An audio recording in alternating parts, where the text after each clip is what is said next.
எல்லாருக்கும் வணக்கம். கடமையை செய் பலனை எதிர்பார்க்காத. என்னடா நம்ம எதுக்கோ எதிர்பார்த்துட்டு இருந்தோம், இது என்ன ஒரு ஸ்லோகம் சொல்கிறான்னு பார்க்குறீங்களா? எந்த விஷயத்துக்காக நீங்கள் எதிர்பார்த்துட்டு இருக்கீங்களோ அதுக்கு முன்னாடி ஒரு ஸ்லோகம், ஒரு குட்டி கதை. ஏன்னா இந்த வீடியோ முடியும் போது அந்த ஸ்லோகத்துக்கும் அந்த குட்டி கதைக்கும் ஒரு லிங்க் இருக்குது, சரிங்களா? கடமை செய் பலனை எதிர்பார்க்காத, அதான் அந்த ஸ்லோகம். எனக்கு ரொம்ப பிடிச்சிது.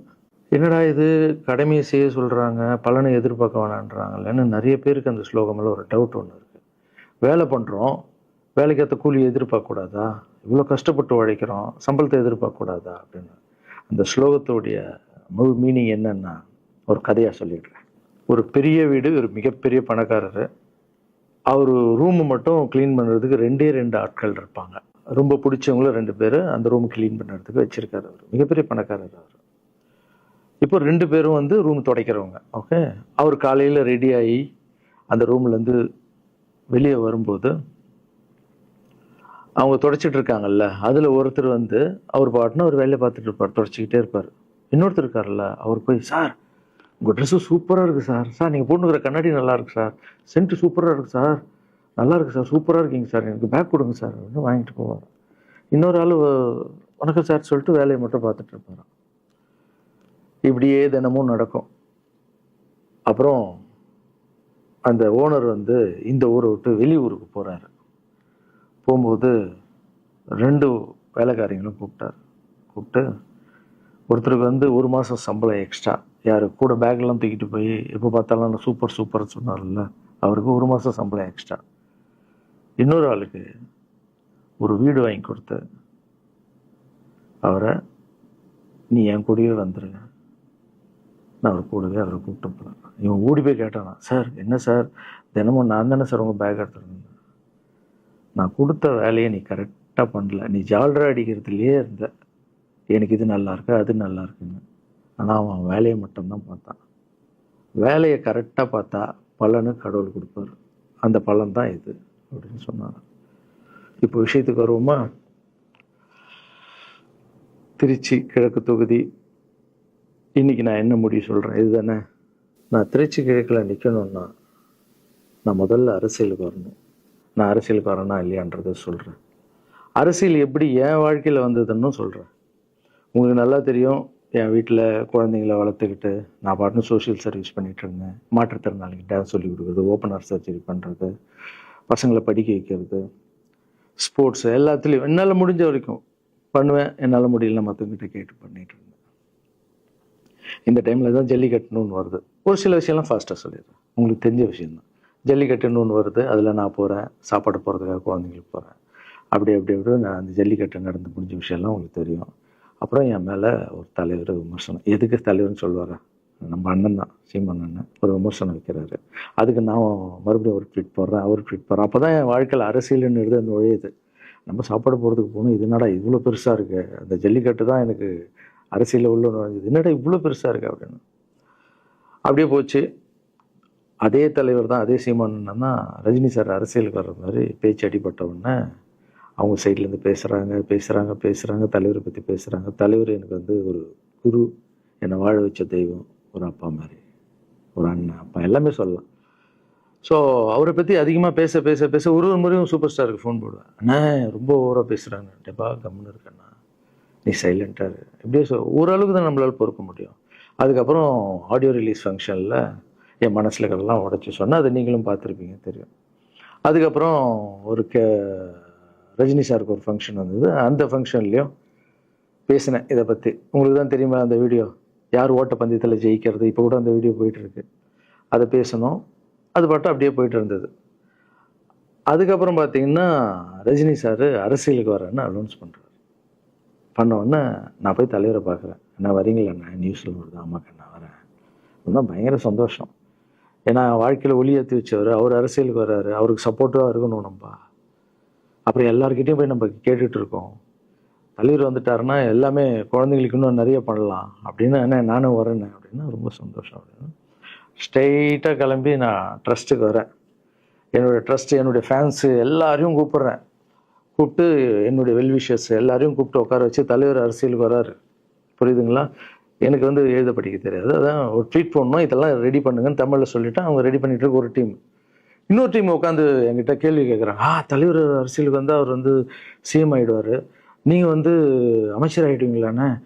சுகாதாரத்துறை அமைச்சர் தான் நம்ம வந்து ஆப்ரேஷன் நிறைய பண்ணலாம், இன்னொருத்தர் கல்வித்துறை எடுத்தால் நிறைய படிக்க வைக்கலாம். டேய், கடமை செய்யணும், பலன் எதிர்பார்க்கக்கூடாது. சுகாதாரத்துறை அமைச்சர், இது வந்து கல்வித்துறை, இதெல்லாம் படிச்சவங்க வர இடம். அண்ணன் படிக்கலடா. எல்லாருக்கும் படிச்ச இடத்த போட்டு ஒரே இடத்துல போய் முடங்கி போய் படிப்புனா படிப்பு மட்டும், எல்லாம் கட்சி வளரட்டும், தலைவர் வரட்டும், எல்லா துறையிலேருந்து ஹெல்ப் கேட்டு நல்லா பண்ணுவோம், பெரிய ட்ரஸ்ட் கட்டுவோம். இப்போன்னா சின்ன ட்ரஸ்ட்டில் தான் நம்ம இருக்கோம். சின்ன வீட்டில் 60 குழந்தைங்க நீங்கள் இருக்கீங்க, 100 ஏக்கரில் கட்டுவோம். ஊனமுற்றோர்கள் இந்த பக்கம் திருநங்கைகளுக்கு இந்த பக்கம் முதியோர்களுக்கு ஒரு பெரிய ட்ரஸ்ட் கட்டி பண்ணுவோம்டா. சூப்பர்ண்ணா. இன்னொருத்தர் டக்குன்னு அங்கேருந்து, அண்ணா நம்மளை ஏற்று பேசிட்டு இருக்காருல்ல சீமான் அண்ணா, அவருக்கு ஆப்போசிட்டாக எதிர்த்து நில்லுங்கண்ணா அப்படின்னா. அது அரசியல் இல்லை. ஒருத்தர் மேலே கோவத்தால் நம்ம அரசியலுக்கு வந்தால் அது வந்து வெறுப்பு அரசியலாக மாறும். அரசியல்ன்றது மக்களுக்கு நல்லது பண்ணுறதுக்காக வரணும். இப்போ அவரை நான் அழிக்கணும், அவரை நான் ஏதோ ஒன்று செய்யணும்னு அந்த ஆசையில் வந்தேன்னு வச்சுங்களேன், ஆசை என்ன ஆகும்? கோபமாக மாறும். கோவத்துலேருந்து என்ன வரும்? வார்த்தைகள் தப்பாக வரும். வார்த்தைகள் மட்டும் வராது, தப்பான வார்த்தைகள் வரும். மக்களுக்கு நம்ம மேலே மரியாதை இல்லை, மக்களுக்கு நம்ம மேலே மரியாதை இருக்காது, போயிடும். ஸோ அதால் அரசியலுக்கு வரோன்னா அவரை அழிக்கிற இவழியாக இருக்கு. பதிவை பற்றி பேசுகிறத ஃபஸ்ட்டு விடுங்கடா, ஃபஸ்ட்டு வேலையை பார்ப்போம்டா. நம்ம தலைவர் வரேன்னு சொல்லிட்டாரு, ட்வீட் போடுங்களா அப்படின்னு ட்வீட் போட்டுட்டு அங்கேருந்து போட்டுட்டு வீட்டுக்கு போகிறேன். இங்கே தான் பெரிய ட்விஸ்ட் இருக்குது எனக்கு. வீட்டுக்கு போகிறேன். வீட்டுக்கு போனோன்னா எப்பவும் நான் அம்மா கிட்ட போய் ஒரு விஷயத்த சொல்கிறதுக்கு முன்னாடி ஒரு சர்ப்ரைஸ் ஒன்று பண்ணுவேன். எங்கள் அம்மா கோவில் கட்டுறது கூட, கோவில் கட்டிட்டு ஸ்டாச்சுலாம் ஆர்டர் பண்ண அப்புறம் தான் அந்த ஸ்டாச்சுவே காமிச்சாங்க அம்மாவுக்கு.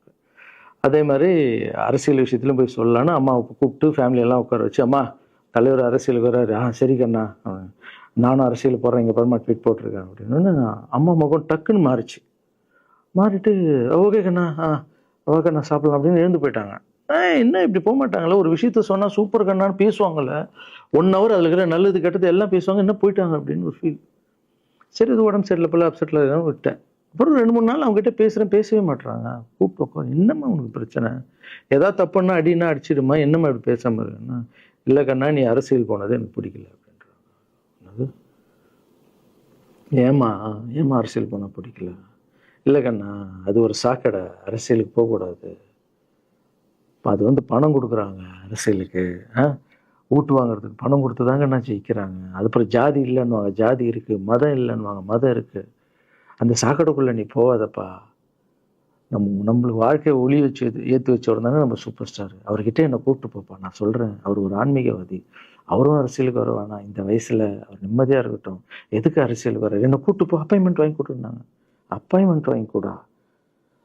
நானும் வேறு கனவுல வந்து மைண்ட் வைஸ், அம்மா நான் சொல்கிறது கேளுமா, நம்ம எத்தனையோ இப்போ வந்து எல்லா குழந்தைங்களுக்கும் ஒவ்வொரு ஸ்டேஜில் போய் கேட்டு தானேம்மா ஹெல்ப் நடக்குது. இப்போது தலைவர் வந்துட்டாருன்னா நம்ம தாராளமாக பண்ணலாம்லம்மா. உன் கையில் எவ்வளோ காசு இருக்கோ அதுக்கு மட்டும் செய், அரசியல் வேணான்னு சொல்கிறேன் அப்படின்னு போயிட்டான். அந்த ஃபேஸ் வந்து அதுக்கப்புறம் அடிதான் நம்மளுக்கு. சரி, இந்த உலகத்தில் அம்மா மீறி பண்ணலாம், ஆனால் நான் உருப்பிட மாட்டேன். எனக்கு நல்லா தெரியும், இந்த உலகத்துலேயே எனக்கு யாருன்னா எங்கள் அம்மா தான். அது அம்மா இல்லை, எங்கள் கடவுள்னே சொல்லலாம். நான் எதிர்க்க பார்க்குற கடவுள். சரி, அம்மாவுக்கு சொல்லி புரிய வைக்கலாம். என்னடான்னு தலைவர்கிட்ட போய் எப்படி சொல்கிறது? பசங்கிட்ட ஒரு பயங்கர பில்டப் கொடுத்துட்டோம், அது இதுன்னு எல்லாம் வேற பார்த்துட்டு இருக்காங்க, என்ன பண்ணுறது? அந்த டைமை பார்த்து கொரோனா வருது. ஒரே ஷாக்கு. வெளியே போக முடியாதுன்றாங்க, இல்லைன்னா முடிஞ்சு போச்சு. பிரச்சாரம் பண்ண வெளியே போக முடியாது, தலைவருக்கு உடம்பு சரியில்லாமல் போகுது, ஹைதராபாத் ஷூட்டிங் போகிறார், உடம்பு முடியல, அப்படியே எல்லாமே கொலாப்ஸ் ஆகுது. அப்புறம் தலைவர் அலௌன்ஸ் பண்ணுறாரு, நான் அரசியலுக்கு வரல, டாக்டர்ஸ் வந்து போகக்கூடாதுன்னு சொல்லிட்டாங்க. கொரோனா டைமில் நம்ம வந்து பிரச்சாரம் போக முடியாது, அதை காரணம் சொன்னார். அது உங்களுக்கு எல்லாருக்கும் தெரியும். ஆவலை தான் தலைமையில் கை வச்சுன்னு உட்காந்துட்டோம். நான் ட்ரஸ்ட்டில் இருக்கிற குழந்தைங்க மற்றவங்க எல்லாரும் என்னென்னோ நினச்சி ஒர்க் பண்ணிட்டு இருந்தால எல்லாரும் அப்செட்டில் உட்காந்துருக்கோம்.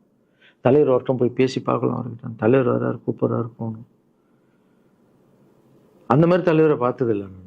அப்படியே எனக்கு புரிஞ்சுது, அவர் ரொம்ப வலியில் இருக்கார் அப்படின்னு. எவ்வளோ சுறுசுறுப்பானால உடம்பு முடியலைங்கண்ணா. பரவாயில்ல, நான் உங்கள் உடம்பு தானே முக்கியம், என்ன இதெல்லாம் என்னென்ன தூக்கி போடுங்கண்ணா. இல்லைங்கண்ணா, இத்தனை வருஷம் என்னை வாழ வச்சாங்கல்ல, அவங்களுக்கு ஏதாவது ஒன்று பண்ணணும்னு நினச்சாங்கண்ணா, இங்கே குத்துதுக்கண்ணா, எனக்கு என்ன பண்ணுறதுன்னு தெரியல, ரொம்ப கஷ்டமாக இருக்கு அப்படின்னா. அண்ணே அதை விடுங்கண்ணே, எல்லாம் அப்படின்னு அவர்கிட்ட பேசிட்டு அவர் வந்து அப்போ நான் முன்னாடி பேசும்போது அவர் சொல்கிறார், நான் கூட பதவிக்கு வரணும்னு ஆசைப்படல, இன்னொரு நல்ல ஆள் படித்த ஆள் அங்கே நிற்க வச்சு பார்க்கணும். யாருன்னே சொல்லுவேன், யாருன்னு கூட சொல்லலை. அது அப்படியே போச்சு. அவர் மனசுக்கு மட்டும்தான் தெரியும், யாருன்னு கூட சொல்லலை. ரொம்ப அப்செட்டாக இருந்தார். சரி ஓகே, இதுவும் கடந்து போகணும். அப்படியே கடந்து போச்சு. எனக்கும் காஞ்சனா படம் அது இதுன்னு பெரிய ஹிட் ஆகுது. அதுக்கப்புறம் யாருக்கிட்டேயும் நீங்கள் யாரும் எனக்கு ஹெல்ப் பண்ண வேணாம். முதல் நாள் நான் கலைஞர் ஐயா கிட்ட ஹெல்ப் கேட்டேன். அவர் ஒரு சில குழந்தைங்களுக்கு ஹெல்ப் பண்ணார். அதுக்கப்புறம் அன்புமணி ராமதாஸ் ஐயா, அவரும் ஹெல்த் மினிஸ்டர் இருக்கும்போது அவர் ஒரு சில குழந்தைங்களுக்கு ஹெல்ப் பண்ணார். அப்புறம் நம்ம விஜய் சார் நண்பர், அவர் ஒரு குழந்தைக்கு ஆப்ரேஷன் பண்ணார். ஸோ இருக்கும்போது என்னால் முடிஞ்ச வரைக்கும் சொந்த பணத்தை போட்டு பண்ணிவிடுவாங்க. முடியாத போது தான் நான் அந்த ஹெல்ப்பை கேட்பேன். இப்போ தான் நல்லா வந்துட்டுமே, யாருக்கும் எனக்கு பணம் கொடுக்க வேணாம், இனிமேல் என் சொந்த பணத்திலே பண்ணுறேன்னு சொல்லிட்டு நான் பாட்டுன்னு ஒரு வீடியோ கூட நான் போட்டேன், இனிமேல் யாரும் பணம்லாம் கொடுக்க வேணாம் அப்படின்னு. அப்படியே போயிட்டுருக்கு. காஞ்சனா எல்லாம் முடிஞ்சு ஜிகிர் தண்டா படம் ரிலீஸ் ஆகுது. ஜிகிர் தண்டா பார்ட்டி போயிட்டுருக்கு. டைரக்டர் நின்று பேசுகிறேன். நான் டைரக்டர் கிட்ட போகிறேன். டைரக்டர் யார்கிட்டயும் ஃபோனில் பேசிகிட்டு இருக்காரு. அப்படியே பேசிகிட்டு இருக்கிறவர் டக்குன்னு இந்த சீமானன் பேசுவான்னு கொடுத்துட்டாரு என்கிட்ட. அவருக்கும் தெரியாது நான் பேச போகிறேன். அவர்கிட்ட லாரன்ஸ் பேசுவார், சீமானன் ரெண்டு பேரும் சைலண்ட்டு. நானும் எதுவும் பேசலை, சீமானனும் எதுவும் பேசலை. அப்படியே ஒரு நிமிஷம் அப்படியே நிற்கிறோம். பெரியவர் இல்லை என்னாலும் அண்ணன் அப்படின்னு. அவ்வளோதான் அண்ணன். பயங்கர பாசம். எந்த இடத்துல கோவம் இருக்கும் அந்த இடத்துல குணம் இருக்குன்னு சொல்லுவாங்கள்ல. அண்ணன் புகழ்ந்து தள்ளுறாரு ஜிகர் தண்டாவை. இப்படி பண்ண கண்ணா, அப்படி பண்ண இவ்வளோ சூப்பராக பண்ண, அந்த சீன் எனக்கு ரொம்ப பிடிச்சதுன்னு. அவருடைய அன்பு தான் தெரியும்ல, எல்லாமே அதிகமாக இருக்கும் அண்ணன்கிட்ட. அண்ணா ரொம்ப சந்தோஷமாக வாழ்த்தினார். அப்புறம் நான் மாற்றம்னு ஒரு அமைப்பு ஆரம்பிச்சிருக்கேன்ல, இந்த விவசாயிகளுக்கு டிராக்டர் கொடுக்கறது, அப்புறம் மாற்றுத்திறனாளிக்கு ஸ்கூட்டி கொடுக்குறது, எல்லாமே அதை பார்த்துட்டு பத்திரிகையாளர் கேட்குறாங்க அவர்கிட்ட, ரகுவலரன் சார் மாற்றம்னு அமைச்சிருக்காருன்னா, நல்ல விஷயம் தம்பி, நல்லா பண்ணிட்டோம், நல்லா இருக்கட்டும் அப்படின்னு வாழ்த்தினார். ஸோ ஒரு பெரிய பிரச்சனைக்கு கடவுளே அதை அப்படியே சால்வ் பண்ணி வச்ச மாதிரி ஆயிடுச்சு. அப்படியே போச்சு. ஆனால் நீங்கள் நல்லா இருக்கணும், எங்கே இருந்தாலும் நல்லா இருப்பீங்க. எப்போல்லாம் ட்ரஸ்ட்டுக்கு போகும்போது பசங்களாம் கேட்பாங்க, அந்த 100 ஏக்கர் ட்ரஸ்ட்டு குழந்தைங்க, சரி ஓகேடா. அப்படி பார்த்தீங்கன்னா நண்பர் விஜய் சார் கிட்ட பேசிட்டு இருக்கும்போது நான் வர அரசியலுக்குன்றாரு. நிஜமா நண்பா அப்படின்னு. எஸ் அப்படின்னு. மறுபடியும் போய் ட்ரஸ்ட்டில் உட்காந்து டேய் நண்பர் வராரு. ஏன்னா சூப்பர் ஸ்டார் எனக்கு எவ்வளோ க்ளோஸோ, நண்பர் கூட அவ்வளோ க்ளோஸ் தான் எனக்கு.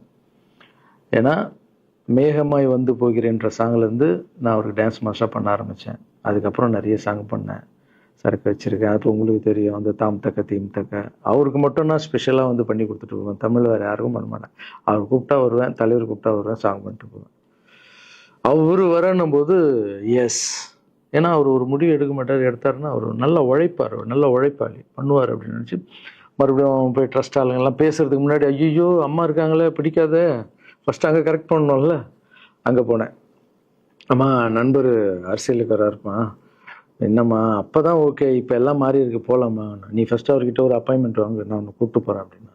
கூப்பிட்டு போய் இந்தப்பா என் பிள்ளைய ஒப்படைக்கிறேன் பார்த்துக்குப்பான்னு சொல்லுன்னு பார்த்தா, என்னம்மா பேச போகிறான்னு கேட்டேன்.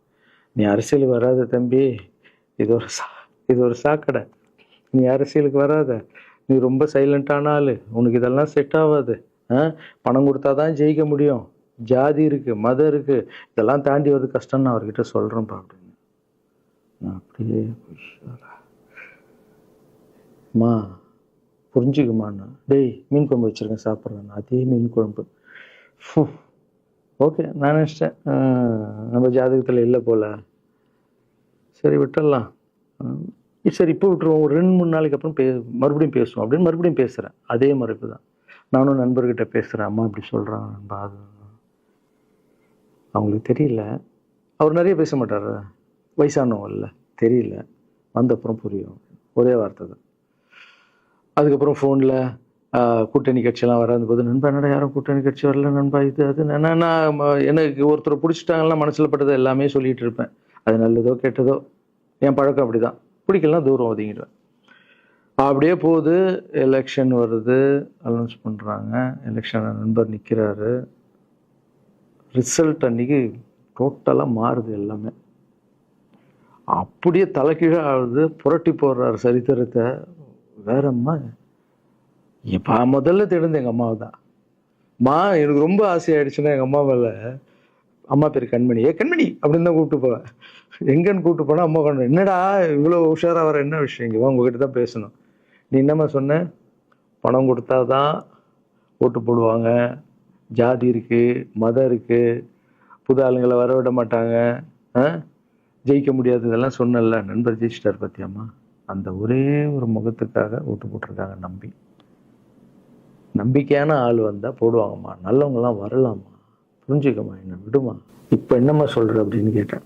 முதல் முறையா எங்க அம்மா முகத்துல ஒரு சிரிப்பை பார்த்தேன். ஆமா கண்ணா, அந்த புள்ள எல்லாத்தையும் மாத்திடுச்சு, இவ்வளவு பெரிய வெற்றி அடி வரணும்னு நான் எதிர்பார்க்கலப்பா.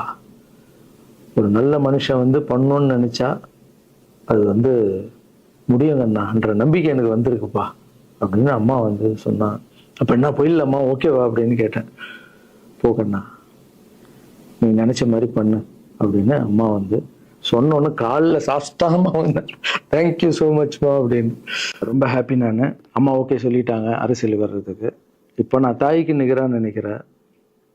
என் ரசிகர்கள் கேட்குறேன், நான் அரசியலுக்கு வரலாமா? இதை பார்த்துட்டு இருக்கிறவங்களுக்கு, இந்த மக்களை கேட்குறேன், நான் அரசியலுக்கு வரலாமா? அந்த தகுதி எனக்கு இருக்கா? நீங்களும் சொல்லுங்க. இந்த வீடியோ பார்த்துட்டு இருக்கவங்க கமெண்ட்ஸ் போடுங்க. பசங்களா, இவங்க தான் என்னுடைய 22 வருஷத்தினுடைய உழைப்பு. அரசியலுக்கே வராமல் மக்களுக்கு நான் செஞ்ச சேவை உங்கள் கண்ணு முன்னாடி நிப்பாட்டியிருக்கேன். இப்போ உங்கள் வயசு என்ன? 22 வயசாகுது. ஒரு வயசில் என் கையில் வந்தார் இவர். அந்த ஃபோட்டோவை நீங்களே பாருங்கள். இப்போ 22 வயசு. ஒரு குழந்தைய வளர்க்குறதுக்கு நீங்கள் எவ்வளோ கஷ்டப்படுவீங்க உங்களுக்கு தெரியும் இல்லை? அந்த கஷ்டம் என்னென்னா, ஸ்கூலுக்கு அனுப்புறது ஃபீஸ் கட்டுறதுலேருந்து, உடம்பு சரியில்லாமல் போனான்னு அவன் ஆசையில் நிறைவேற்றுறதுலேருந்து, ஒரு குழந்தைக்கு அப்படின்னா 60 குழந்தைங்களை வளர்த்துருக்கேன். எவ்வளோ பிரச்சனை வந்திருக்கேன், எவ்வளோ நோய்கள் வந்திருக்கும், எவ்வளோ நைட் தூங்காமல் வந்திருப்பேன், அதில் எவ்வளோ டிஸ்டர்ப், அதுவும் என் வீட்டில் வளர்த்துருக்கேன். இதெல்லாம் எதுக்கு பண்ணேன்னா, எந்த ஒரு எதிர்பார்ப்பும் இல்லாமல் கடமை செய் பலனை எதிர்பார்க்காதன்ற இந்த வார்த்தை எனக்கு ரொம்ப பிடிக்கும். அதுக்காக செஞ்சுருக்கேன், என் மக்களுக்காக செஞ்சுருக்கேன். ஏன்னா மக்கள் தான் என் படத்தை பார்க்குறாங்க. மக்களால் தான் நான் கார் வாங்குறேன், வீடு வாங்குறேன், சந்தோஷமாக இருக்கேன். அவங்களுக்கு இந்த சொசைட்டிக்கு நான் ஏதாவது பண்ணணும். அரசியலுக்கு வர்றதுக்கு முன்னாடியே பண்ண விஷயங்கள் பார்த்தீங்கல்ல. 22 வருஷம் உழைச்சிருக்கேன். ஒரு கதை ஒன்று சொன்னேன்ல, 2 வேலைக்காரங்க இருந்தாங்கன்னு. சின்சியராக யாருக்கும் ஜாலர் அடிக்காமல் எதுவும் பண்ணாமல் என் தொழிலுக்கு தர்மமாக, என் மக்களுக்கு தர்மமாக என்ன பண்ணணுமோ 22 வருஷம் உழைச்சி உங்கள் கண்ணு முன்னாடி நிப்பாட்டிட்டேன். அந்த ஓனர் ஒரு பலன் கொடுத்தார்ல, அந்த ஓனர் யார் தெரியுமா? கடவுள். அந்த கடவுளுக்கு தெரியும் எனக்கு என்ன பலன் கொடுக்கணும். இதுக்கு தான் அந்த கதை லிங்க் ஆகும்னு சொன்னேன். ஸோ நீங்கள் சொல்லுங்கள், நான் அரசியலுக்கு வரணுமா வேண்டாம்? வேண்டாம்னா வேணான்னு சொல்லுங்கள். வாப்பா, வாடாகண்ணா, வா நண்பா, வாங்கண்ணா அப்படின்னு சொல்லுங்கள். என் முடிவை நான் உங்களுக்கு சொல்கிறேன். உங்கள் முடிவுக்காக காத்திருக்கேன்.